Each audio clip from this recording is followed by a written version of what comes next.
ხელვაჩაურის საკრებულოს თავმჯდომარის გადადგომის მოთხოვნით საქართველოს კორუფციასთან ბრძოლის ცენტრის ხელმძღვანელი ორ თანაგუნდელთან ერთად თავმჯდომარის კაბინეტში შეიჭრა და მჯდომარი აქცია მოაწყო. მერე ბოღობერიძის განცხადებით მალხაზ ფარტენაძე უშუალოდ იყო ჩართული 2012 წელს ბეშუმში, შუამთობის დღესასწაულზე ბიძინა ივანიშვილზე განხორციელებულ ძალადობაში. მისი თქმით, არსებობს ფოტო და ვიდეო მასალა, რომელშიც ასახულია ხელვაჩაურის საკრებულოს თავმჯდომარის ძალადობრივი ქმედებები.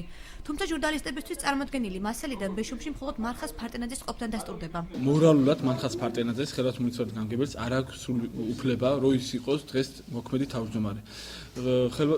ბეშუმში ინციდენტის შედეგად მალხაზ ფარტენაძე, რომ ჩვენს მიერ იქნა მოპოვებული მასალები, ვიდეო და ფოტო მასალები, სადაც რომ თვითონ გასცემდა ზონდებ ბრიგადებთან ერთად, გასცემდა ბრძანებებს და არ გაატარა კოალიცია ქართული ოცნების ლიდერი. სიტუაცია მას შემდეგ დაიძაბა, რაც აქციის მონაწილეებს კაბინეტის დატოვება ხელვაჩაურის გამგებელმა და პოლიციის სამმართველოს უფროსმა მოსთხოვეს.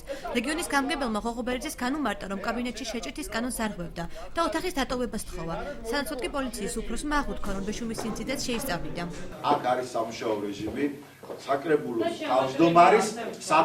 თავმჯდომარის რომელიც არნიშნავდა არაერთხელ მოქალაქეებს ამუშავებს უკაცრავად კარგად და ვერიგებულობს არცალია ეს არ არის კონკრეტული პიროვნების კაბინეტი, ეს არის ხელვაჩაურის მუნიციპალიტეტის საკრებულოს თავმჯდომარის კაბინეტი და შენი აქ ასეთი თუ გინდა რომ მასთან შეხვედრა მის მოადგილესთან უნდა დაელოდო მის ბატონებო ჩვენ ამოვარდათ გაქცევთ თქვენაც შემთხვევა იყო თუ რაღაცას თქვენ დააყენოთ ეს იყო ხულოში. ამიტომ ახლა თქვენ გთხოვთ რომ ტერიტორია დავტოვოთ, გავიდეთ, გავგზავნეთ სამუშაო რეგიონისა და იქ გარეთ ქუჩაში ან შემოსასვლელში როგორც გინდა. აქციის მონაწილეების მოთხოვნას მოგვიანებით ხელვაჩაურის საკრებულოს დეპუტატების გამოეხმაურნენ.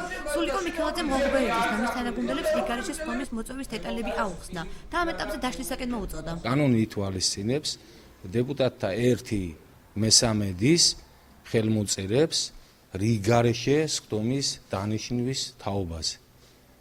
ამის შემდგომ უნდა გავიდეს დაახლოებით 1 კვირა და 1 კვირის ვადაში უნდა იქნეს მოწვეული რიგგარეშე საკრებულოს სხდომა, სადაც მხოლოდ 1 საკითხი იქნება დღის წესრიგში დაყენებული. ხელვაჩაურის საკრებულოს მოადგილისა და გამგებლის თხოვნის მიუხედავად საქართველოს კორუფციასთან ბრძოლის ცენტრის ხელმძღვანელი ჯერ კიდევ ხელვაჩაურის საკრებულოს თავმჯდომარის კაბინეტში რჩება.